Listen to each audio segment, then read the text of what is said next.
أعوذ بالله السميع العليم من الشيطان اللعين الرجيم. بسم الله الرحمن الرحيم. الحمد لله على ما أنعم وله الشكر على ما ألهم والثناء بما قدم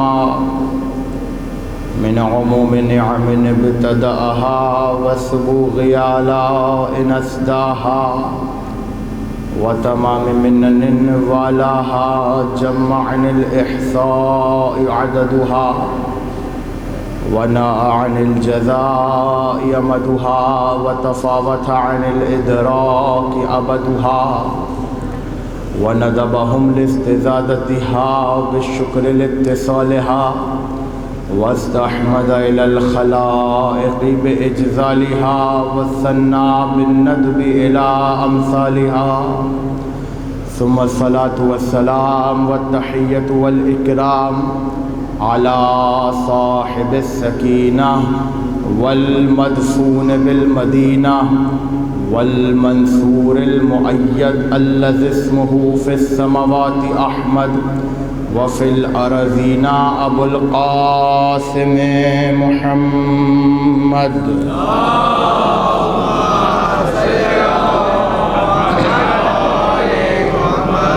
وأهل بيته الطيبين الطاهرين المعصومين المظلومين المنتخبين المنتجبين لا سيما حجة الله في أرضه وعين الله في خلقه ونور الله الذي يهتدي به المهتدون ويفرج به عن المؤمنين وغوث المستغيثين والملهوفين. أعني الإمام المهدي من آل ياسين.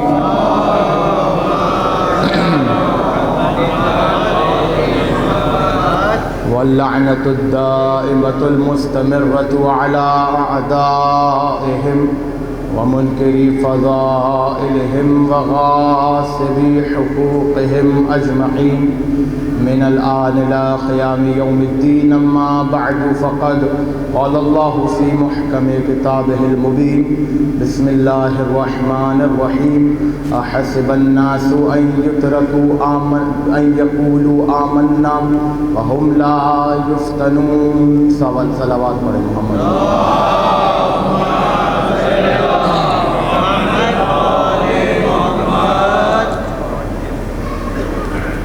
مجلس اعزا کے لیے جس آئے وافی ہدایہ کو سرنامہ سخن قرار دیا، سورہ عنکبوت کی دوسری آیت ہے. پروردگار عالم سوال کرتا ہے اور تعجب انگیز سوال کرتا ہے، اور یہ تعجب یقیناً پروردگار کے لیے نہیں ہے، بلکہ یہاں جو سوال کیا جا رہا ہے یہ ہر اس شخص کو مخاطب کر کے اور ہر اس شخص کی عقل کو جھنجھوڑ کے کہ جو عقل رکھتا ہے، واقعاً عقل رکھتا ہے. پروردگار سوال کر رہا ہے، اور سوال بھی اس کیلیبر کا ہے کہ جب قرآن نے کہا هل يستوي الذين يعلمون والذين لا يعلمون، کیا عالم اور جاہل برابر ہو سکتے ہیں؟ کیا وہ جو علم رکھتا ہے اور وہ جو علم نہیں رکھتا، کیا یہ دونوں برابر ہو سکتے ہیں؟ اس کے بعد قرآن نے کوئی جواب نہیں دیا، اس کے بعد اللہ نے کوئی جواب نہیں دیا، نہ ہی اس آیت کے نازل ہونے کے بعد رسول نے اس کا کوئی جواب دیا. اس کا مطلب یہ ہوا کہ یہ سوال نہیں ہے بلکہ اپنے آپ میں ایک جواب ہے. یہ اپنے آپ میں ایک جواب ہے جو پروردگار عالم دے رہا ہے. یا یوں کہیے کہ اگر یہ سوال ہی ہے تو یہ سوال ہر اس شخص سے ہے کہ جو اپنے اندر عقل کا مادہ رکھتا ہے، بلکہ یوں کہوں کہ سوال ہو رہا ہے انسانوں سے، جواب دے رہی ہے عقل. سوال ہو رہا ہے انسانوں سے اور جواب دے رہی ہے عقل. اور سوال کیا ہے؟ میرے حبیب ان سے پوچھو، سوال کرو، هل يستوي الذين يعلمون والذين لا يعلمون، وہ جو علم رکھتے ہیں کیا وہ برابر ہیں ان کے جو علم نہیں رکھتے؟ قرآن کا اس کے بعد کوئی جواب نہ دینا اس بات کی دلیل ہے کہ پروردگار نے ایک ایسے بدیہی امر کی طرف اشارہ کیا ہے کہ جس کا ہونا obvious ہے. آج کل کی زبان میں اگر کہا جائے، لفظ استعمال کر رہا ہوں انگریزی کا، کچھ معاملات ایسے ہوتے ہیں جو obvious ہیں. جیسے مثال کے طور پر کیا رات کے بعد دن نہیں آئے گا؟ بہت توجہ کیجیے گا. اب احمق ہوگا جو اس کا جواب دے رہا ہوگا، اس لیے کہ یہ سوال کی نیت سے نہیں کیا گیا ہے. یہ سوال کیا گیا ہے تاکہ عقل انسانی کو جھنجھوڑا جائے، اس کو فکر دلائی جائے کہ تم غافل ہو کسی امر سے. یہی وجہ ہے کہ خدا جو سوال کر رہا ہے، هل يستوي الذين يعلمون والذين لا يعلمون، کیا عالم اور جاہل برابر ہو سکتے ہیں؟ یہاں پہ پروردگار سوال تو کر رہا ہے لیکن عقل انسانی کو جھنجھوڑ کر کہ تم غافل ہو، کسی اور امر میں پھنسے ہوئے ہو. یاد رکھنا، مسند ہو، تخت ہو، منبر ہو، میدان ہو، کوئی بھی زندگی کا مرحلہ ہو، عالم اور جاہل برابر نہیں ہو سکتے. زندگی کا کوئی بھی مرحلہ ہو، عالم اور جاہل برابر نہیں ہو سکتے. اسی کیلیبر کا ایک سوال جو پروردگار یہاں کر رہا ہے، احسب الناس ان یترکوا ان یقولوا آمنا، کیا لوگ یہ گمان کرتے ہیں کہ ایمان کا اقرار کرنے کے بعد انہیں یوں ہی چھوڑ دیا جائے گا؟ وَهُمْ لَا يُفْتَنُونَ، اور ان کو کسی فتنے میں گرفتار نہیں کیا جائے گا. توجہ کیجیے گا بہت، ایک ایک بندے کی توجہ چاہتا ہوں. بزرگ تو بہتر جانتے ہیں، جوان خاص طور پر. پروردگار کیا سوال کر رہا ہے؟ احسب الناس، کیا لوگ یہ گمان کرتے ہیں؟ یعنی گمان کر رہے تھے تبھی تو خدا نے یہ سوال اٹھایا. حال سلامت رہیے. گمان کر رہے تھے تبھی تو خدا نے یہ سوال اٹھایا. احسب الناس، کیا لوگ یہ گمان کر رہے ان یترکوا ان یقولوا آمنا، کہ ایمان کا اقرار کرنے کے بعد انہیں یوں ہی چھوڑ دیا جائے گا؟ وَهُمْ لَا يُفْتَنُونَ، اور ان کو کسی فتنے میں گرفتار نہیں کیا جائے گا. اب آپ سے ایک سوال کر رہا ہوں، یہ بتائیے کہ فتنہ اچھی چیز ہے یا بری چیز ہے؟ بری چیز ہے ہمارے معاشرے میں ظاہر ہے، کیونکہ فتنہ بری چیز ہے. اور فتنہ استعمالی وہاں پر ہوتا ہے، بڑا فتنہ گھر انسان ہے، بڑا فتنہ پرور انسان ہے، استعمال ہوتا ہے. لیکن عربی زبان میں فتنے کے معنی یہ نہیں ہے. بہت توجہ کیجیے گا. فتنے کے معنی وہ نہیں ہے جو آپ اور میں سمجھ رہے ہیں. برائی کے معنی نہیں ہے. ابھی اس کے معنی بیان کرتا ہوں. لیکن یہاں پر یہ بات طے ہو گئی، کہ پروردگار امتحان لے رہا ہے ایمان کے بعد. فتنے سے ابھی آپ کام چلانے کے لیے جو ترجمہ ہے وہ یہ کر دوں کہ پروردگار یہ کہہ رہے ہیں کیا ایمان لانے کے بعد انہیں مشکلات اور امتحانات میں مبتلا نہیں کیا جائے گا؟ ایک سیدھا سا یہاں پہ ترجمہ یہاں پر یہ کر دیتا ہے، لیکن فتنے پر ابھی میں آؤں گا.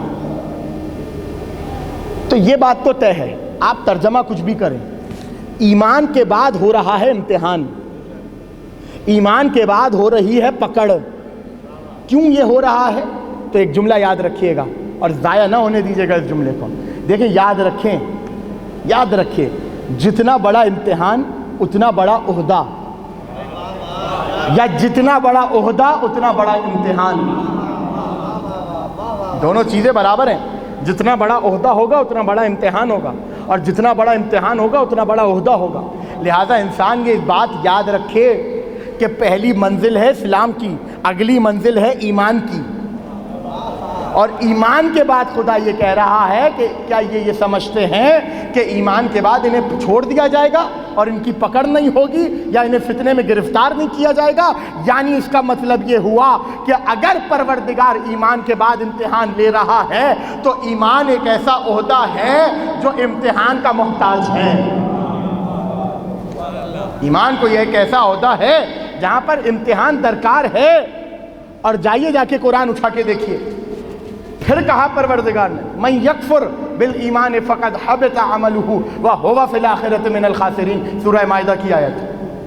جس کسی نے بھی ایمان کا انکار کیا، ایمان کا، اس کے اعمال ضائع ہو جائیں گے اور وہ آخرت میں خاسرین میں سے ہوگا۔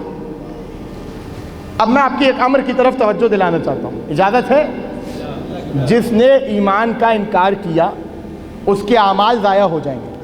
پورے قرآن میں کوئی ایک آیت دکھا دیں جہاں پہ خدا نے یہ کہا ہو کہ جس نے اسلام کا انکار کیا اس کے اعمال ضائع ہو جائیں گے۔ پورے قرآن میں ایک آیت دکھائیں کہ پروردگار نے کہا ہو جس نے اسلام کا انکار کیا ہو اس کے اعمال ضائع۔ ایک ہی منزل نظر آئی جہاں پر ایمان کے لیے کہا، ایمان کے لیے، بلکہ یہاں تک آیت آ گئی وقالت الاعراب آمنا، اے میرے حبیب یہ بدو، عرب کے بدو آپ کے پاس آ کر کہتے ہیں ہم ایمان لے آئے۔ ان سے کہیے آپ ایمان نہیں لائے ہیں، آپ اسلام لائے ہیں۔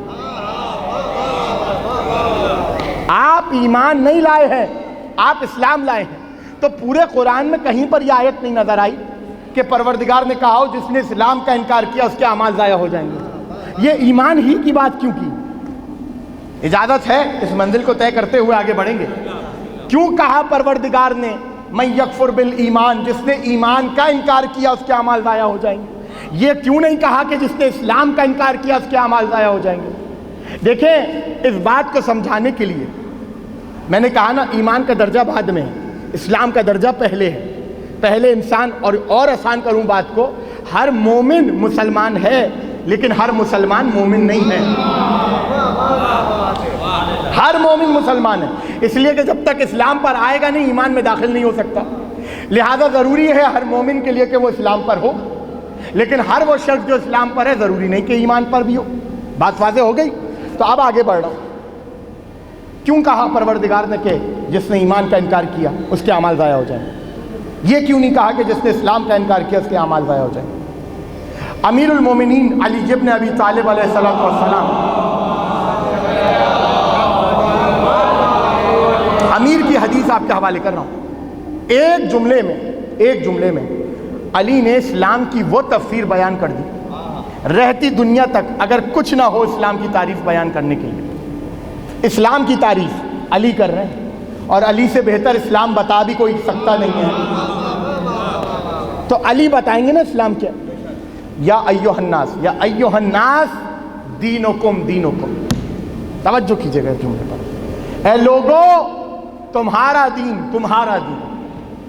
عربی زبان میں جب بھی کوئی لفظ تکرار کیا جائے تو وہاں تاکید پیدا ہوتی ہے، جیسے اردو میں آؤں گا، کروں گا، یہ کام کروں گا، یعنی ایک ہی لفظ اگر دو بار بول دیا جائے تو یہاں پر تاکید پیدا ہو جاتی ہے۔ علی یہ کہہ رہے ہیں یا ایھا الناس دینکم دینکم، اے لوگو تمہارا دین۔ ان السیئۃ فیہ خیر من الحسنۃ فی غیرہ۔ جملے پہ توجہ کیجیے گا، کاش کہ اس کی تشریح کی ضرورت نہ پڑے مجھے۔ علی نے یہ جملہ کہا، علی نے، اور اسلام کی تفسیر بیان کرتے ہوئے کہا، سنو، ان السیئۃ فیہ خیر من الحسنۃ فی غیرہ۔ تمہارا دین، اپنے دین کو سمجھو، تمہارا دین کیا ہے؟ اس دین میں رہ کر برائی کرنا دین کے باہر نیکی کرنے سے بہتر ہے۔ اس دین میں رہ کر برائی کرنا، گناہ کرنا دین کے باہر نیکی کرنے سے بہتر ہے۔ کیوں کہا علی نے یہ جملہ؟ یعنی اس کا مطلب مسلمان کا جھوٹ بولنا کافر کے سچ بولنے سے بہتر ہے۔ مسلمان کا جھوٹ بولنا یہودی کے سچ بولنے سے بہتر ہے، اور اسی طرح آپ دیگر مثالیں بھی بناتے ہیں۔ کیوں کہا علی نے یہ جملہ؟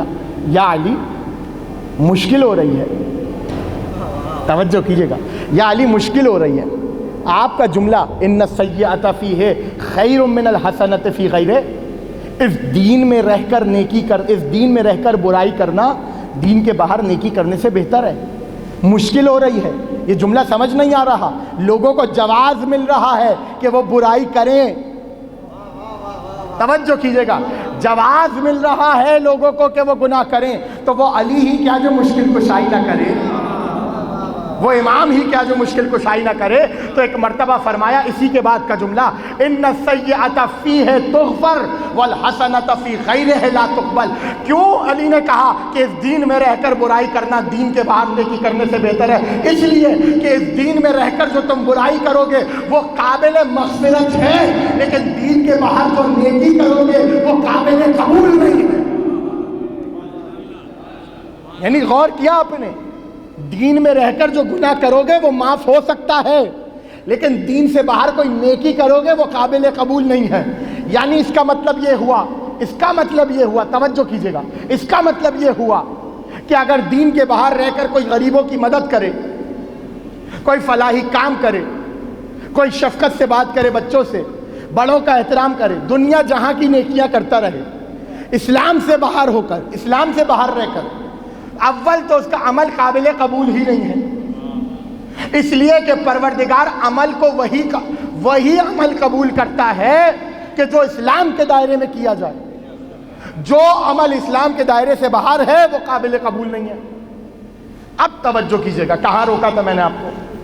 خدا نے یہ تو کہا من یکفر بالایمان فقد حبط عملہ وہو فی الآخرۃ من الخاسرین، جس نے ایمان کا انکار کیا اس کے سارے اعمال ضائع ہو جائیں گے، وہ آخرت میں خاسرین میں سے ہوگا۔ یہ جملہ قرآن نے اسلام کے لیے نہیں کہا، ایمان کے لیے کہا۔ توجہ کیجئے گا، یہ جملہ اسلام کے لیے نہیں کہا، یہ جملہ ایمان کے لیے کہا۔ کیوں؟ بہت توجہ کیجئے گا۔ اگر چلے بالفرض اس آیت میں رکھ دیجئے من یکفر بالاسلام، جس نے اسلام کا انکار کیا اس کے سارے اعمال ضائع ہو جائیں گے۔ توجہ کیجئے گا، اور علی بتا چکے کہ عمل قابل قبول ہوتا ہی نہیں ہے جب تک اسلام کے دائرے میں نہ ہو۔ بہت توجہ کیجئے گا، اب جملہ آپ کے حوالے کر رہا ہوں۔ اسلام کے باہر جو عمل کیا وہ محفوظ ہی نہیں ہوا، سارا ضائع ہو گیا، ایسے ہی ضائع ہو گیا۔ دیکھیں قبولیت کا مرحلہ تو بعد میں ہے، پہلے عمل محفوظ تو ہو۔ تھوڑا سا بیدار ہو جوان جتنے بیٹھے ہیں، پیغام آپ تک پہنچانا چاہ رہا ہوں۔ دیکھیں کوئی بھی عمل ہو وہ محفوظ ہو جائے پھر قبول ہوگا، جب تک محفوظ ہی نہیں ہو رہا تو قبول کیا ہوگا؟ اسلام کے باہر رہ کر جو بھی عمل کیا جائے وہ قابل قبول نہیں ہے، وہ قابل محفوظ نہیں ہے، تو قبول کیا ہوگا؟ اسلام میں رہ کر عمل کر لیا، اب تمہاری نمازیں بھی محفوظ ہیں، تمہارے روزے بھی محفوظ ہیں، تمہارا حج بھی محفوظ ہو گیا، تمہاری زکات بھی محفوظ ہو گئی، تمہارا زکات بھی محفوظ ہو گئی، تمہارا امر بالمعروف بھی محفوظ ہو گیا، تمہارا نہی عن المنکر بھی محفوظ ہو گیا، تم نے جو جہاد کیے وہ بھی محفوظ ہو گئے، تم نے جو شفقت کی بچوں سے وہ بھی محفوظ ہو گئی، تم نے بڑوں کا احترام کیا وہ بھی محفوظ ہو گیا، تم نے غریبوں کی مدد کی وہ بھی محفوظ ہو گئی۔ یہ تمام کام اسلام میں رہ کر تم نے کیے، محفوظ تو ہو گئے، لیکن قبول تبھی ہوں گے جب ایمان کا اقرار کرو گے۔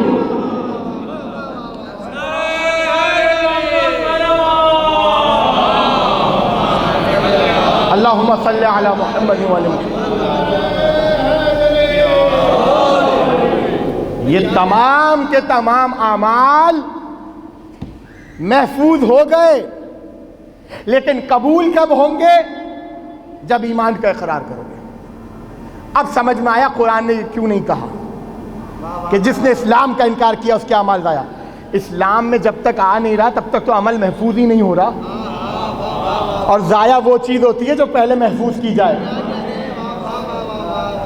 تو لہذا پہلے ایمان پہ رہو، اس کے بعد تمہاری نمازیں بھی قبول ہیں، اس کے بعد تمہارے روزے بھی قبول ہیں، اس کے بعد حقوق العباد اور حقوق اللہ سب قبول ہے، لیکن پہلے ایمان کا اقرار کرو۔ محفوظ ہو رہی ہیں چیزیں، لیکن قبول کب ہوں گی؟ جب ایمان کا اقرار کرو۔ تو پورے قرآن میں چلے جائیے، آپ دیکھ لیجئے، کہیں خدا نے ایمان کی تفسیر نہیں کی ہے، ایمان کی وضاحت نہیں کی ہے۔ توجہ کیجئے گا بہت، کہیں خدا نے ایمان کی وضاحت نہیں کی، کہیں نہیں کی۔ بس یہ کہا کہ جس نے ایمان کا انکار کیا اس کے اعمال ضائع۔ تو پروردگار تیری بارگاہ میں کھڑے ہیں، سوال لے کر کھڑے ہیں، توجہ کیجئے گا۔ تو نے یہ تو کہہ دیا کہ ایمان کا انکار کرنے سے اعمال ضائع، یہ تو بتا کہ ایمان ہے کیا؟ یہ تو بتا کہ ایمان ہے کیا؟ تو بعید نہیں کہ خدا کی آواز آئے۔ یہ بتاؤ توریت میں اگر کوئی مسئلہ ہو تو کس سے سوال کرو گے؟ میں نے کہا میں حضرت موسیٰ سے سوال کروں گا۔ کہا اگر انجیل میں مسئلہ ہو تو کس سے سوال کرو گے؟ کہا حضرت عیسیٰ سے۔ کہا اگر زبور میں مسئلہ ہو تو کہاں سوال کرو گے؟ کہا حضرت داؤد سے۔ تو جب قرآن کی بات آ جاتی ہے تو یہ کیوں کہتے ہو کہ قرآن کافی ہے؟ جب قرآن کی بات آ جائے تو یہ کیوں کہتے ہو کہ قرآن کافی ہے؟ جاؤ مصطفیٰ کے دروازے پر دستک دو اور سوال کرو، مصطفیٰ بتائیں گے کہ ایمان کیا ہے۔ میں پہنچا رسول کی بارگاہ میں، ایک مرتبہ ہاتھوں کو جوڑا، یا رسول اللہ قرآن نے ایمان تو بتایا لیکن یہ نہیں بتایا کہ ایمان ہے کیا۔ تو ایک مرتبہ رسول کی آواز آئی، ہمارے ساتھ جڑے رہو، ہمارے ساتھ پیچھے پیچھے چلتے رہو، ہم کہیں نہ کہیں تمہیں بتا دیں گے کہ ایمان کہتے کسے ہے۔ ایک مرتبہ میں چلا رسول کے پیچھے پیچھے، ایک مرتبہ دعوت ذو شیرہ ہوئی، رسول نے نہیں بتایا ایمان کیا ہے۔ بستر ہجرت کا پہ علی سو گئے، رسول نے نہیں بتایا ایمان کیا ہے۔ رسول ہجرت کر کے مدینے آ گئے، کوئی نہیں بتایا کہ ایمان کیا ہے۔ طائف کی گلیاں آئیں، رسول نے نہیں بتایا ایمان کیا ہے۔ بدر ہوئی، رسول نے نہیں بتایا ایمان کیا ہے۔ احد ہوئی، رسول نے نہیں بتایا ایمان کیا ہے۔ لیکن ایک جنگ ایسی تھی تاریخ اسلام کی کہ جہاں پر ابو طالب کے بیٹے کے سر پر امامہ سجایا، فوج کو سجایا، پٹکا باندھا اور ایک مرتبہ مسلمانوں سے کہا برزل ایمان کلہ الی الشرک کلہ، دیکھ لو آج کل ایمان کل شرک کے مقابلے میں جا رہا۔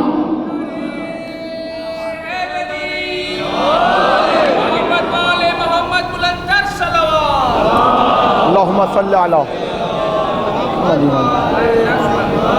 آج کل ایمان کل شرک کے مقابلے میں جا رہا ہے۔ یعنی رسول نے صرف یہ نہیں بتایا کہ علی کل ایمان ہے۔ پتہ نہیں کیسے سنیں گے آپ جملہ آپ کے حوالے۔ رسول نے صرف یہ نہیں بتایا کہ علی کل ایمان ہے، یہ بھی بتایا کہ کل شرک کون ہے۔ یہاں والے حضرات ناراض تو نہیں ہے نا؟ میرے ساتھ رہیے گا۔ رسول نے صرف یہ نہیں بتایا کہ کل ایمان کون ہے، رسول نے یہ بھی بتایا کہ کل شرک کون ہے۔ بس جو علی کے مقابلے میں آ جائے، یا یوں کہوں جس کے مقابلے میں علی آ جائے وہی کل شرک ہے۔ جس کے مقابلے میں علی آ جائے، کل ایمان علی ابن ابی طالب، کل شرک ہر وہ شخص، ہر وہ، اور یاد رکھیے گا علی کے مقابلے میں کل شرک کی بات ہو رہی ہے، جو علی کے مقابلے میں آئے۔ ضروری نہیں ہے کہ مقابلہ گھوڑے پر بیٹھ کر ہی ہو، ضروری نہیں ہے کہ مقابلہ تلوار کے ذریعے ہی ہو، ضروری نہیں ہے کہ میں مقابلہ میدان جنگ ہی میں ہو۔ اگر علی کے نظریے کے خلاف بھی کوئی آ رہا ہے، اگر علی کی سوچ کے خلاف بھی کوئی آ رہا ہے، اگر علی کی فکر کے خلاف بھی کوئی آ رہا ہے، اگر علی کی نفس کے خلاف بھی کوئی آ رہا ہے، وہ کل شرک ہے۔ رسول بتا گئے، کل ایمان بھی بتا گئے، علی ہے کل ایمان، نصف ایمان نہیں ہے علی ابن ابی طالب۔ توجہ کیجئے گا اس جملے پر، نصف ایمان نہیں ہے۔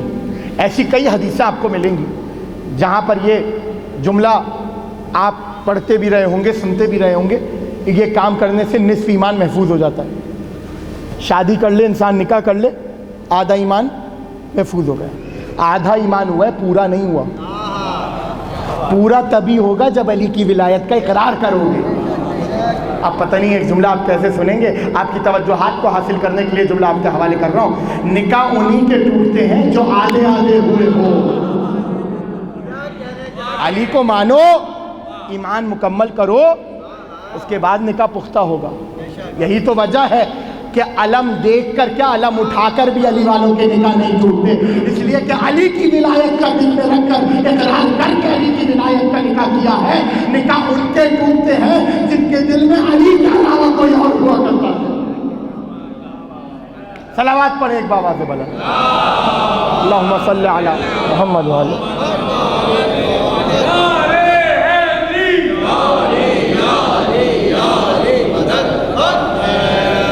اب واضح ہوا ایمان کیا ہے اور ایمان کی حقانیت کیا ہے۔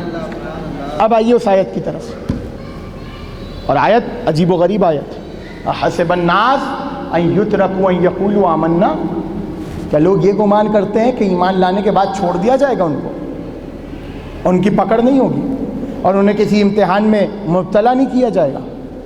توجہ کیجیے گا، میں نے کہا نا ایمان کا عہدہ چھوٹا عہدہ نہیں ہے، اگر آپ کو اور مجھے کوئی ایمان والا کہہ رہا ہے نا، اس کا مطلب وہ ہمیں علی والا کہہ رہا ہے۔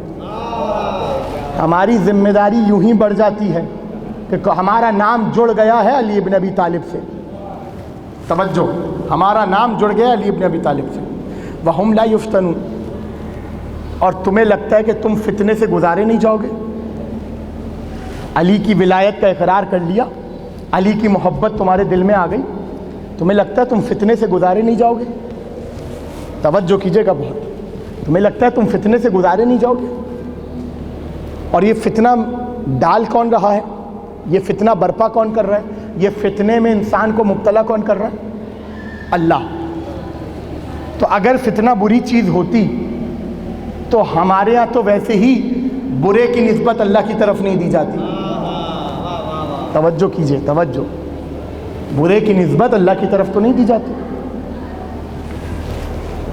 تو یہ قرآن کی حساسیت ہے۔ بہرحال اس بات کو چھوڑتا ہوا آگے بڑھنا کہ اگر فتنہ بری چیز ہوتی تو اس کی نسبت اللہ کی طرف نہیں دی جاتی، اس لیے کہ اللہ کی طرف صرف خیر کی نسبت ہوتی ہے، شر کی نسبت اللہ کی طرف نہیں ہوتی۔ اب یاد رکھیے گا، تو فتنہ کہتے کسے ہیں مولانا؟ اور پھر خود علی ابن ابی طالب علیہ السلام کی یہ حدیث، اللہم صلی علی محمد، لا یقولن احدکم اللہم انی اعوذ بک من الفتنہ۔ علی فرما رہے ہیں تم میں سے کوئی یہ نہ کہے کہ پروردگار فتنے سے تیری پناہ چاہتا ہوں، نہیں۔ کیوں؟ لأنہ لیس احد الا وہو مشتمل علی فتنہ۔ تم میں سے کوئی ایسا نہیں ہے، لوگوں میں سے کوئی ایسا نہیں ہے کہ جس کو فتنے میں گرفتار نہ کیا جائے، جو فتنے میں مشتمل نہ ہو، جو فتنے میں گرفتار نہ ہو۔ تم میں سے کوئی ایسا نہیں ہے۔ تو یہ نہ کہو، جملہ علی کا ہے، یہ نہ کہو کہ پروردگار فتنے سے تیری پناہ چاہتا ہوں، بلکہ یہ کہو کہ فتنے کی گمراہی سے تیری پناہ چاہتا ہوں۔ یہ علی کا جملہ ہے۔ مضلات فتنہ یعنی فتنے کی برائیوں سے، فتنے کی گمراہیوں سے تیری پناہ چاہتا ہوں۔ تو اس کا مطلب کیا ہوا؟ اور قرآن کہہ رہا ہے کہ تمہارے اموال اور تمہاری اولاد فتنہ ہے۔ تو اولاد کیا فتنہ ہے؟ وہ فتنہ جسے ہم فتنہ سمجھتے ہیں۔ بہت توجہ کیجیے گا، اس کا مطلب کہ فتنے کا مطلب کچھ اور ہے، فتنے کا معنی کچھ اور ہے۔ کیا ہے فتنے کا مطلب؟ مثال کے طور پر بزرگ یقیناً جانتے ہیں، نوجوانوں کے لیے کہہ رہا ہوں، سونے کی یا چاندی کی جو را فارم ہوتی ہے نا، را فارم، جسے دیکھ کر اٹھانے کا بھی دل نہیں کرے انسان کا، را فارم، ابھی سونا خالص نہیں ہوا،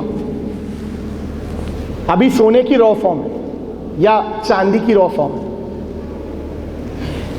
اس کو ایک ایسے پروسیس سے گزارا جاتا ہے کہ جہاں پر اس کی تمام آلودہ چیزیں الگ ہو جائیں اور صاف اور شفاف سونا نکل کر سامنے آ جائے۔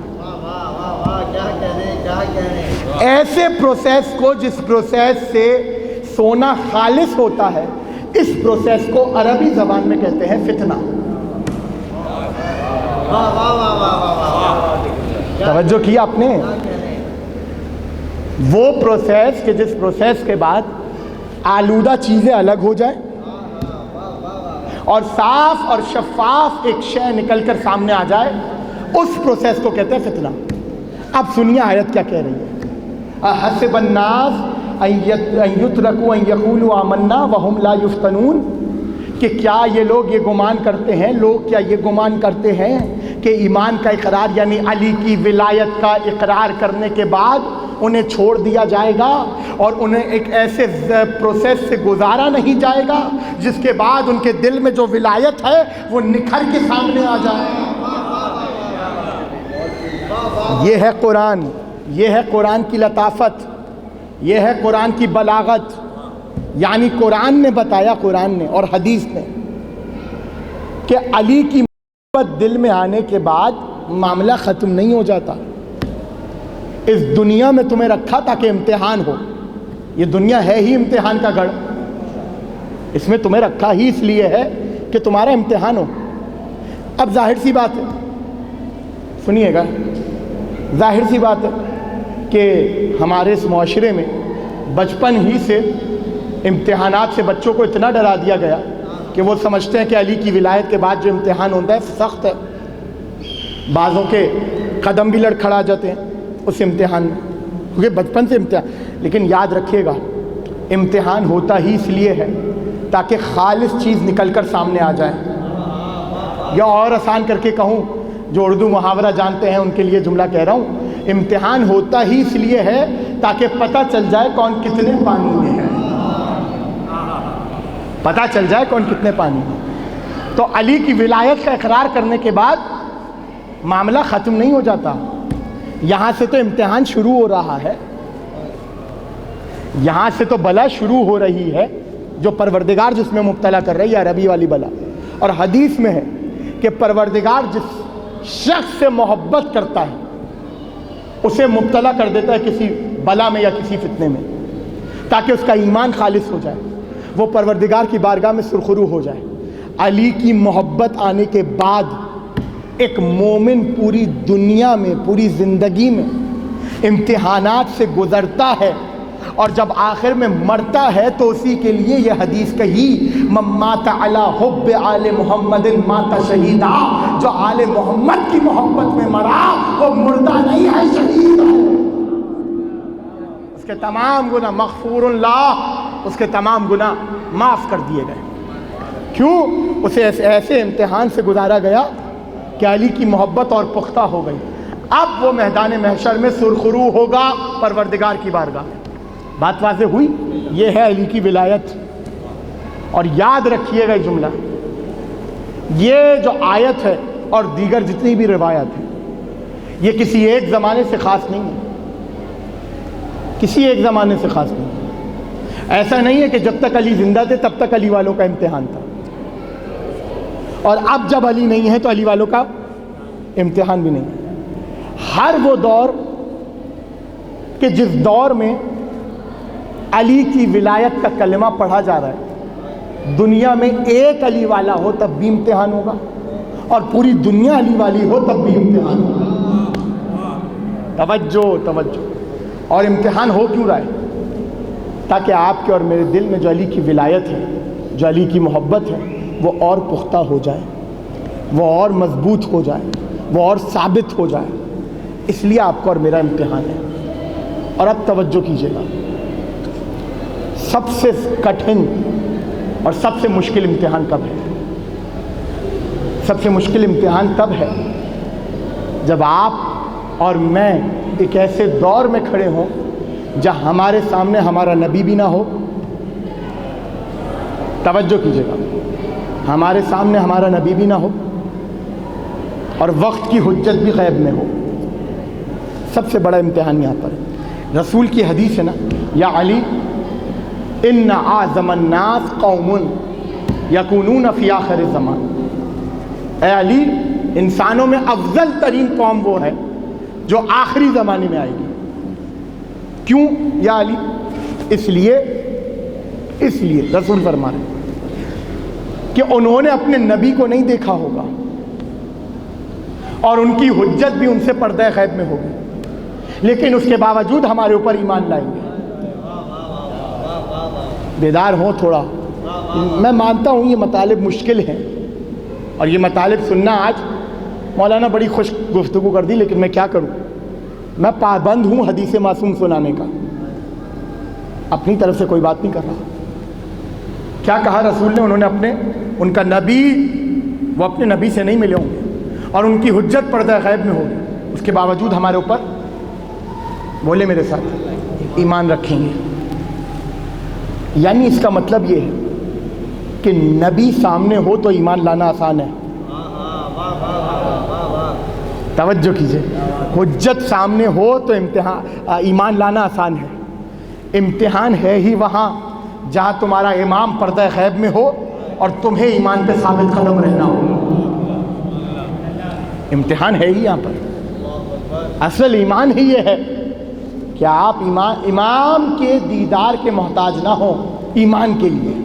اول تو ہم سبھی امام کے دیدار کے محتاج ہیں۔ یہ آنکھیں ترستی ہیں یوسف لیلا کی زیارت کے لیے، یوسف نرجس کی زیارت کے لیے، یہ آنکھیں ترستی ہیں، لیکن خبردار اس بات کو یاد رکھیے گا کہ امام کو دیکھنے کے لیے ان آنکھوں کی نہیں ضرورت ہے، دل کی آنکھوں کی ضرورت ہے۔ ابو ہارون مکفوف کا واقعہ ہے، امام محمد باقر علیہ السلام، اس کا ایکو کم کریے گا، بند ہے، صلوات پڑھیں ایک بابا سے۔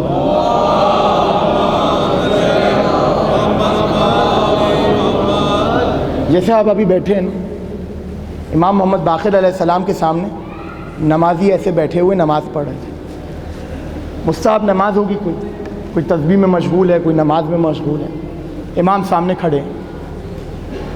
ابو بصیر سے کہا، ابو بصیر جاؤ ان لوگوں کو، یہ جو میرے سامنے بیٹھے ہیں اور میں ان کے سامنے کھڑا ہوں، ان سے جا کے پوچھو اپنے وقت کے امام کو دیکھا؟ توجہ کیجیے گا۔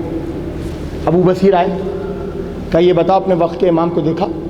ایک شخص نے کہا ہاں صبح دیکھا تھا، ایک نے کہا کل دیکھا تھا، ایک نے کہا پرسوں دیکھا تھا۔ ابو بصیر حیران، امام سامنے کھڑا ہے، امام سامنے کھڑے ہیں، کوئی کہہ رہا ہے صبح دیکھا، کوئی کہہ رہا ہے کل دیکھا، کوئی کہہ رہا ہے پرسوں دیکھا۔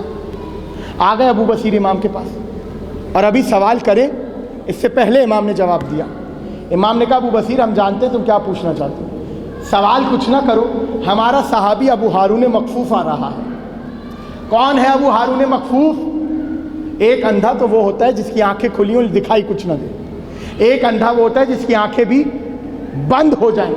ابو ہارون مکفوف اس طرح کے اس کیٹیگری کے اندھے تھے، نابینا تھے۔ امام نے کہا ابو بصیر ابو ہارون سے جا کر پوچھو اپنے وقت کے امام کو دیکھا ہے؟ ایک مرتبہ ابو بصیر آئے اور آ کر کہا اے ابو ہارون اپنے وقت کے امام کو دیکھا ہے؟ تو ایک مرتبہ مسکرا کر کہنے لگے ابو بصیر سامنے کھڑے ہیں اور سوال کر رہے ہو، سامنے کھڑے ہیں اور سوال کر رہے ہو، یعنی اس کا مطلب یہ ہوا کہ حجت کو دیکھنے کے لیے، محبوب حقیقی کو دیکھنے کے لیے ان آنکھوں کی ضرورت نہیں ہے، دل کی آنکھیں چاہیے جو امام کا دیدار کر سکے، بصیرت چاہیے جو امام کا دیدار کر سکے۔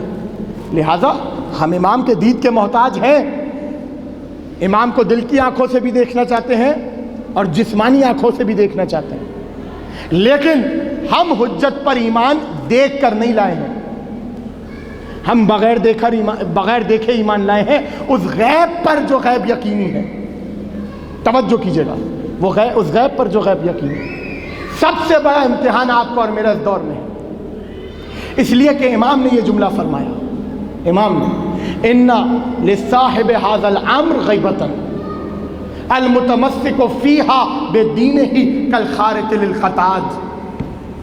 توجہ ہے نا آپ کی؟ نہیں، سب کی توجہ ہے یا نہیں ہے؟ حدیث کیونکہ بہت دقیق ہے، حدیث بہت بلیغ ہے اور بہت لطیف ہے۔ امام نے جو تعبیر استعمال کی نا اس طرف متوجہ کروں گا میں آپ کو۔ امام نے فرمایا کہ ہمارے صاحب امر کے لیے، ہمارے قائم کے لیے غیبت ہے، المتمسک فیہا بدینہ، امام کی غیبت کے دور میں یعنی قائم کی غیبت کے دور میں اپنے دین سے متمسک رہنے والا ایسا ہوگا جیسے کانٹوں پہ چلنے والا راہی۔ توجہ، کانٹوں پہ چلنے والا راہی، کیا مطلب ہے اس جملے کا؟ میں اپنے گھر سے یہاں تک آیا گاڑی میں، مثال کے طور پر پیدل آؤں اور پورے راستے میں کانٹے بچھے ہوئے، توجہ کیجیے گا، دیکھیں کیونکہ بات ہے اس دور کی، یعنی غیبت امام زمانہ کا دور، کتنی مشکلات ہیں اور کتنی مشکلات نہیں ہیں۔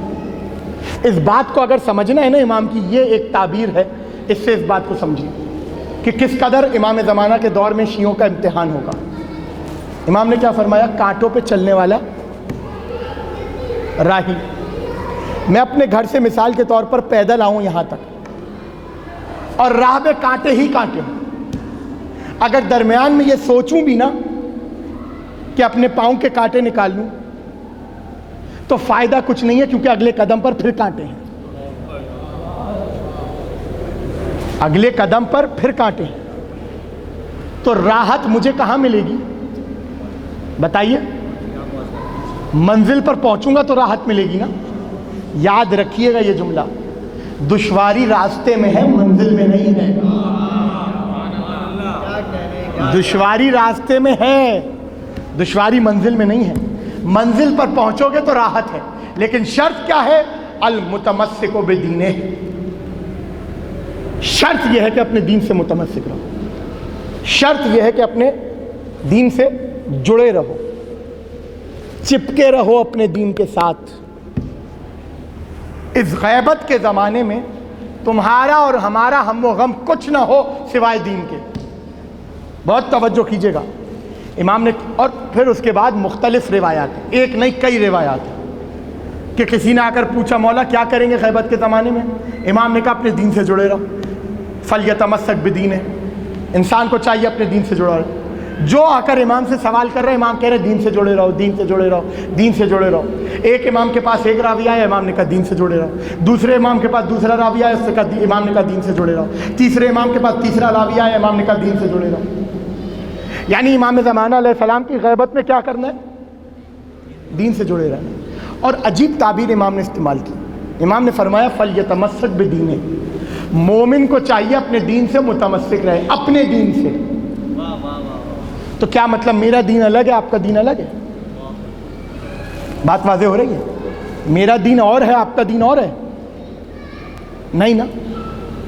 حدیث میں ہے ان المؤمن لم یأخذ دینہ عن رأیہ ولکن اتاہ من ربہ فاخذہ. تعبیر ہے اور روایت ہے کہ امیر المومنین نے فرمایا مومن وہ ہے جو اپنی رائے سے اپنا دین نہ بنائے, بلکہ جو اللہ سے ملتا ہے اسی کو دین بناتا ہے.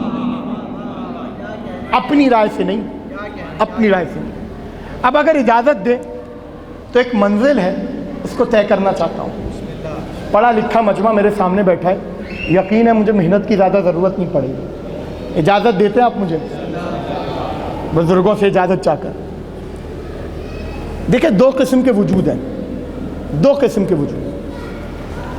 ایک وجود وہ ہے جو خارجی ہے, اور ایک وجود وہ ہوتا ہے جو ذہنی ہوتا ہے. وجود خارجی یعنی جو سراؤنڈنگ میں آپ کے پایا جائے, یہ ممبر, یہ مائک, یہ فرش, یہ تمام چیزیں, یہ وجود خارجی ہیں جسے آپ دیکھ سکتے ہو, سن سکتے ہو, چکھ سکتے ہو, محسوس کر سکتے ہو, دیکھ سکتے ہو, یہ تمام چیزیں چھو سکتے ہو. یہ تمام چیزیں وہ ہیں جو وجود خارجی ہیں. لیکن وجود ذہنی وہ ہے جسے نہ آپ چھو سکتے ہو, نہ دیکھ سکتے ہو آنکھوں سے, ان آنکھوں سے, نہ چکھ سکتے ہو, نہ چھو سکتے ہو, نہ سونگھ سکتے ہو, سونگھ سکتے ہو, نہ سن سکتے ہو. یعنی حواس خمسہ سے ماورا ہے. مثال دیتا ہوں, مثال. آپ کے ذہن میں ایک لفظ بولوں اور آپ کے ذہن میں تصویر بن جائے. مثال کے طور پہ میں کہتا ہوں قلم, پین. آپ کے ذہن میں تصویر آئی نہیں آئی؟ آ گئی سب کے ذہن میں ایک تصویر. میں نے جیسے ہی کہا قلم, آپ کے ذہن میں آ گئی تصویر, آ گئی نا تصویر. لیکن اب سوال کروں, کیا یہ جو تصویر آپ کے ذہن میں آئی ہے اس سے آپ لکھ سکتے ہیں؟ اس کو آپ پکڑ سکتے ہیں؟ اسے ان آنکھوں سے دیکھ سکتے ہیں؟ نہیں. اسے کہتے ہیں وجود ذہنی. تھوڑا سا بیدار ہو. اسے کیا کہتے ہیں؟ وجود ذہنی. اور دوسری زبان میں اسے کہتے ہیں معقولات. کیا کہتے ہیں؟ جن کا تعلق عقل سے ہو. ہر وہ محسوس جو آپ کے سامنے ہے وہ آپ کی عقل میں آ سکتا ہے, لیکن ضروری نہیں ہر معقولات محسوسات میں بھی سے ہو, محسوسات میں سے بھی ہو. جیسے مثال کے طور پہ فرشتے کا ایک تصور ہے یا نہیں ہے؟ ہے یا نا؟ نظر آتا ہے, چھوا جا سکتا ہے, سونگا جا سکتا ہے, سنا جا سکتا ہے, دیکھا جا سکتا ہے؟ نہیں. یہ آپ اور میں ہیں, ہماری جتنی عقل ہے اس مطابق ہم آگے بڑھتے ہیں. ہماری عقل کم ہے تو فرشتے کو نہ چھو سکتے ہیں, فرشتے کو نہ دیکھ سکتے ہیں, نہ فرشتے کو سن سکتے ہیں. وہ اور ہے جو فرشتہ جن کے دروازے پر آ کر غلامیاں کر رہا ہوتا ہے. وہ عقل کے کس منزل پر ہوں گے؟ توجہ کیجیے گا بات. یہ ہے معقولات. اور معقولات کا درجہ محسوسات سے اوپر ہوتا ہے. کیوں؟ محسوسات فنا ہو جاتے ہیں، معقولات فنا نہیں ہوتے. جو وجود آپ کے ذہن میں آ رہا ہے وہ فنا نہیں ہوگا، جو وجود خارج میں پایا جا رہا ہے وہ فنا ہوگا. جیسے میں نے مثال دی قلم، ابھی قلم آپ کے سامنے نہیں ہے لیکن آپ کے ذہن میں آ گیا. یاد رکھیے گا دنیا جن چیزوں کو مار دیتی ہے عقل ان چیزوں کو زندہ رکھ سکتی ہے. اب جملہ آپ کے حوالے کر رہا ہوں، ضائع نہ ہونے دیجیے گا. معقولات کا درجہ محسوسات سے افضل ہے. کیوں؟ اس لیے کہ جو چیز محسوس ہو وہ فنا ہو سکتی ہے، جو معقول ہو وہ فنا نہیں ہو سکتی. ابن ابو علی سینا کا جملہ ہے کہ العلی بین الاصحاب کل معقول بین المحسوسات. علی کا رتبہ اصحاب نبی میں ایسا تھا جیسے محسوسات میں معقولات کا درجہ ہوتا. صلوات پڑھیں ایک بابا سے بڑھ.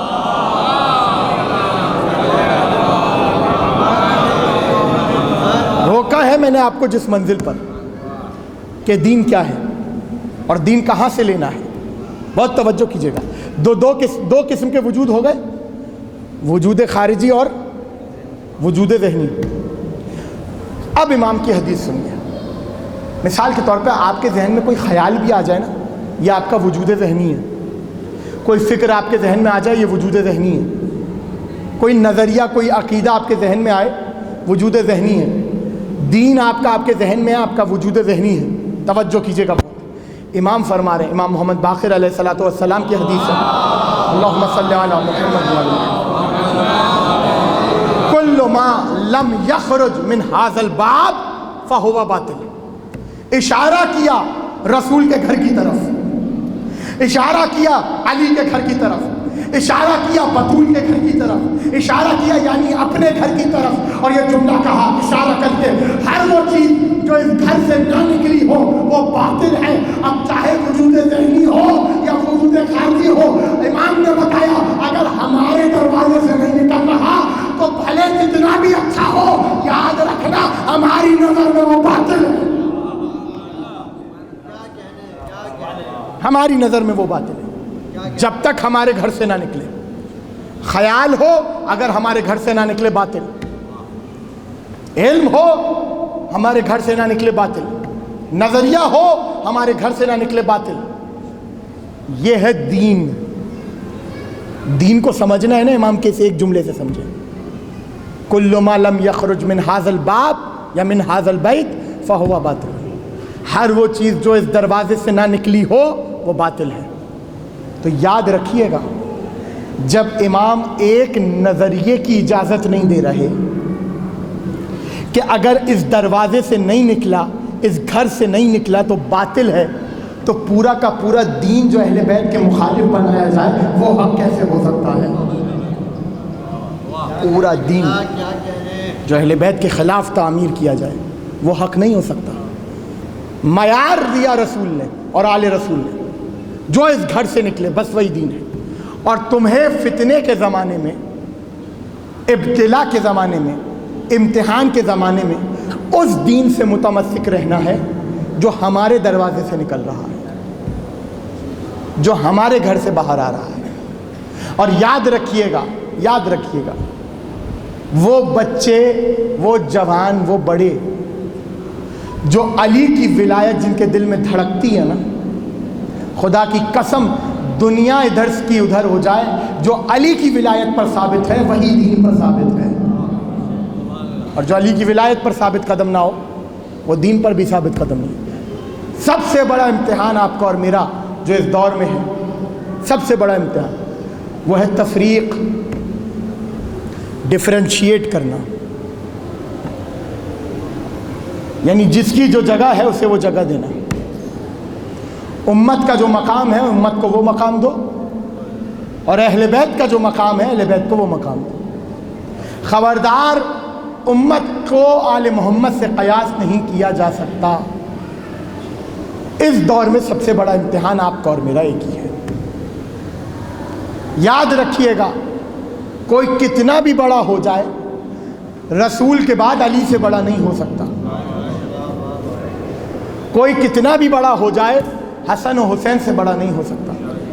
کوئی کتنا بھی بڑا ہو جائے آپ کے وقت کے امام سے بڑا نہیں ہو سکتا. علم ہو، حلم ہو، شجاعت ہو، بلاغت ہو، کوئی بھی صفت ہو، کوئی بھی صفت کمال ہو، اہل بیت سے بڑھ کر کوئی نہیں ہے۔ اس بات کو ہمیشہ اپنے ذہن میں رکھیں اور یاد رکھیے گا، جب تک بچوں کی تربیت اسی کلیے پر ہوگی، خدا کی قسم یہ فرش ازا پر آنے والے قدم امام زمانہ کے لشکر میں شامل ہوں گے۔ ایک صلوات پڑھے بآواز بلند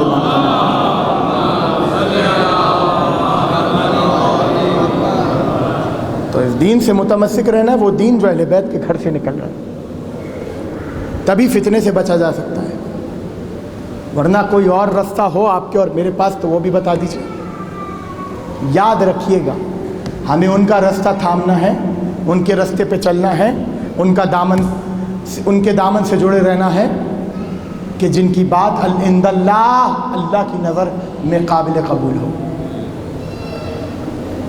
کہ جن کے پاس علم بھی اللہ کا دیا ہوا، حلم بھی اللہ کا دیا ہوا، ہر صفات کمال اللہ کی طرف سے ہو۔ ہمارے لیے اس دور میں، دنیا و آخرت میں ہمارے لیے نجات کا ذریعہ صرف علی اور اولاد علی ہے۔ ہم کیا کریں، ہمیں علی کے علاوہ کوئی نظر ہی نہیں آتا، ہمیں علی کے بچوں کے علاوہ کوئی نظر ہی نہیں آتا، ہمیں حسین کے علاوہ کوئی نظر ہی نہیں آتا۔ کوئی نظر آئے تو اس کے پیچھے چلے نا۔ حسین کا نور اتنا ہے جو ظلمتوں کو ویسے ہی ماند کر دیتا ہے، حسین کا نور اتنا ہے۔ تو سوچئے، جب آپ کا اور میرا ایمان کے اوپر آنے کے بعد اتنا شدید امتحان ہے، تو وہ جو جن کی وجہ سے ایمان ہے،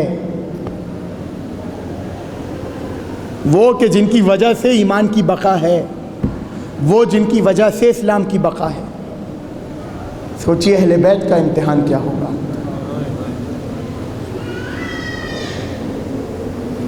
ہمارا امتحان اس لیے ہوتا ہے تاکہ ہم مضبوط ہو جائیں، اہل بیت کا امتحان اس لیے ہوا تاکہ دنیا دیکھے کہ اللہ کے بندے اللہ کے امتحان میں کس قدر آگے جاتے ہیں۔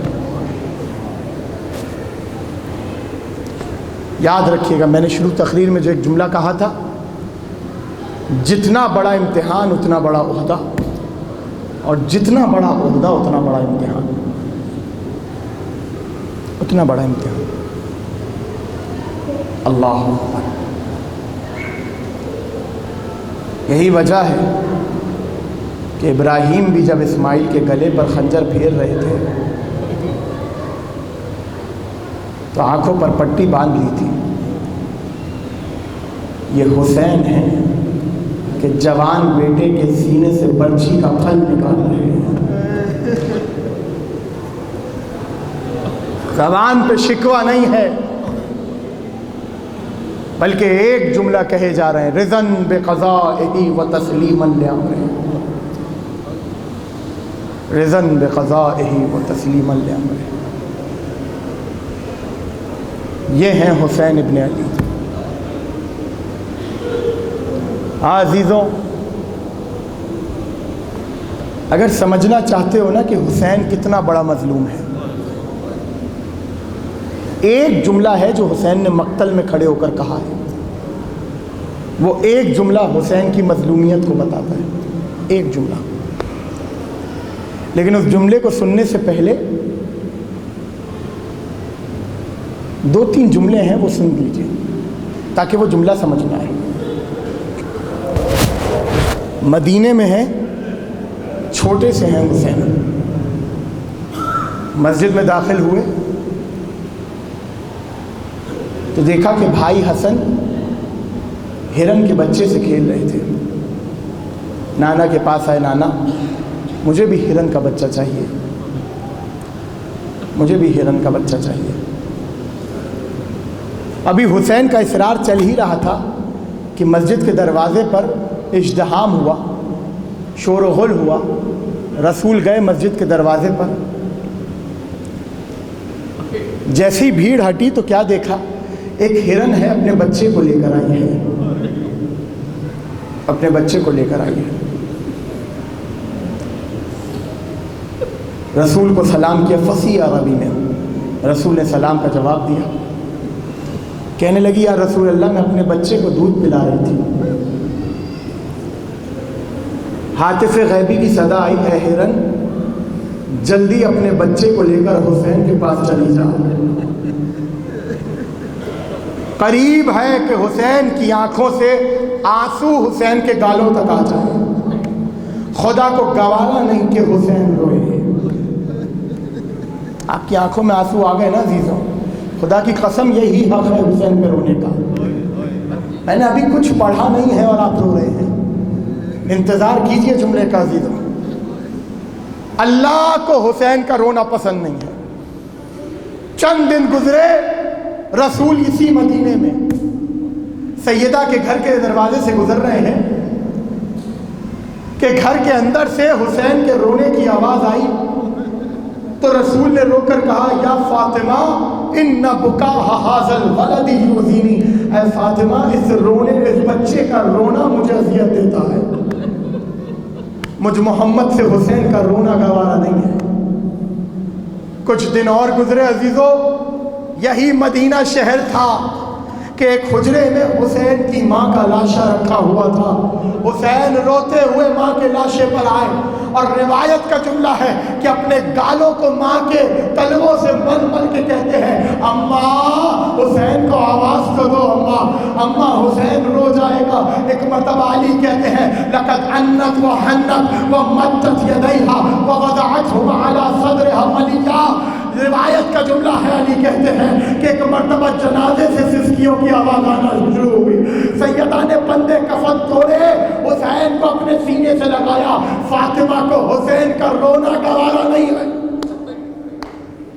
فاطمہ کو حسین کا رونا گوارا نہیں ہے۔ کچھ عرصہ گزرا عزیزو، کوفہ شہر تھا، علی کو 19 ماہ رمضان کو ضرب لگی ہے۔ ایک مرتبہ ضرب کے عالم میں علی اپنے گھر جا رہے ہیں، یلین میں اپنے گھر جا رہے ہیں، سرحانے حسین ابن علی ہے، رفتہ رفتہ چل رہے ہیں اور آنکھوں سے گریا جاری ہے، آنکھوں سے آنسو جاری ہے۔ ایک مرتبہ رو کر علی نے کہا اے میرے لال حسین روتے کیوں ہو میرے بیٹے؟ کہا بابا میں نے رونا سیکھا ہی آپ کے لیے ہے بابا۔ تو ایک مرتبہ رو کر کہا اے حسین ربط اللہ قلبک بالصبر، اے حسین خدا تیرے سینے کو صبر سے بھر دے۔ علی کو حسین کا رونا گوارا نہیں ہے۔ عزیزو کچھ دن اور گزرے، بھائی کو زہر دیا گیا۔ ارے کشت میں جگر کے ٹکڑے کٹ کٹ کر گر رہے تھے کہ ایک مرتبہ حسین آگے بڑھے، زاروں قطار گریا کرنا شروع کیا۔ حسن نے کہا لا یوم کا یوم یا ابا عبداللہ، اے میرے بھائی حسین تمہارے دن جیسا کوئی دن نہیں ہے، حسن کو تمہارا رونا گوارا نہیں ہے۔ عزیزو سمجھ میں آیا کون حسین ابن علی؟ وہ حسین جس کا رونا نہ اللہ کو گوارا تھا، وہ حسین جس کا رونا نہ رسول کو گوارا تھا۔ جملہ آپ کے سامنے کہہ رہا ہوں عزیزو، اپنے سینوں پہ ہاتھ مار کے جملہ سنیے گا، آپ کی آوازیں بلند ہو جانی چاہیے۔ وہ حسین جس کا رونا نہ اللہ کو گوارا، وہ حسین جس کا رونا نہ علی کو گوارا، وہ حسین جس کا رونا نہ رسول کو گوارا، وہ حسین جس کا رونا نہ فاطمہ کو گوارا، وہ حسین جس کا رونا نہ حسن کو گوارا۔ عزیزوں وہ حسین جس کا رونا کسی کو گوارا نہ تھا، وہ حسین کربلا میں یہ جملہ کہتا رہا انا قتیل العبرات، میں وہ ہوں جسے رولا رولا کر مارا گیا۔ اجرکم علی اللہ، مولا آپ کو کوئی غم نہ دے سوائے غم اہل بیت کے۔ یہ جو آواز بلند ہو رہی ہے حسین کی مصیبت میں، میرا چھٹا امام فرماتا ہے اللہم ارحم تلک صرخۃ التی کانت لنا، پروردگار ان چیخوں پر رحمت نازل فرما جو ہماری مصیبت میں بلند ہوتی ہے۔ وہ حسین جس کا رونا کسی کو گوارا نہیں، وہ حسین کہتا رہا انا قتیل العبرات، میں وہ ہوں جسے رولا رولا کر مارا گیا۔ عزیزو جانتے ہو یہ جملہ حسین نے کب کہا ہے؟ یہ جملہ حسین نے اپنی شہادت کے بعد نہیں کہا۔ حسین اپنے تیروں کی بات نہیں کر رہے، حسین اپنے اوپر چلنے والی تلواروں کی بات نہیں کر رہے، حسین اپنے اوپر چلنے والے نیزوں کی بات نہیں کر رہے، بلکہ یہ جملہ حسین نے جانتے کب کہا؟ جب مقتل میں کھڑے تھے، کبھی علی اکبر کے لاشے کو دیکھتے تھے کہتے تھے مجھے رولا رولا کر مارا گیا، کبھی عباس کے کٹے ہوئے بازوؤں کو دیکھتے تھے کہتے تھے مجھے رولا رولا رولا رولا کر مارا گیا، کبھی اصغر کی ننھی سی قبر کو دیکھتے تھے کہتے تھے مجھے رولا رولا کر مارا۔ اور عزیزو ہاتھ توڑ کر ایک جملہ اور عرض کرنا چاہتا ہوں، جب بھی کوئی مظلوم ہے نا اس کے اوپر ظلم اور ستم کا سلسلہ تب تک ہو جب تک وہ مر نہ جائے، لیکن جب ایک مظلوم مر جاتا ہے ستم کا سلسلہ منقطع ہو جاتا ہے، ظلم کا سلسلہ منقطع ہو جاتا ہے۔ کائنات کا وہ واحد مظلوم ہے میرا آقا حسین کہ جس کے اوپر ظلم کا سلسلہ مرنے کے بعد بھی جاری رکھا گیا۔ نو کے نیزہ پر سر تھا، بیٹی کو تماچے لگ رہے تھے اور حسین کہتے جا رہے تھے میں وہ ہوں جسے رلا رلا کر مارا گیا۔ ارے سکینہ کو تماچے لگے، حسین روتے رہے، بہنوں کے سر سے چادر چھنی، حسین روتے رہے۔ ارے شرابیوں کے مجمع میں علی و بطول کی بیٹیاں، حسین روتے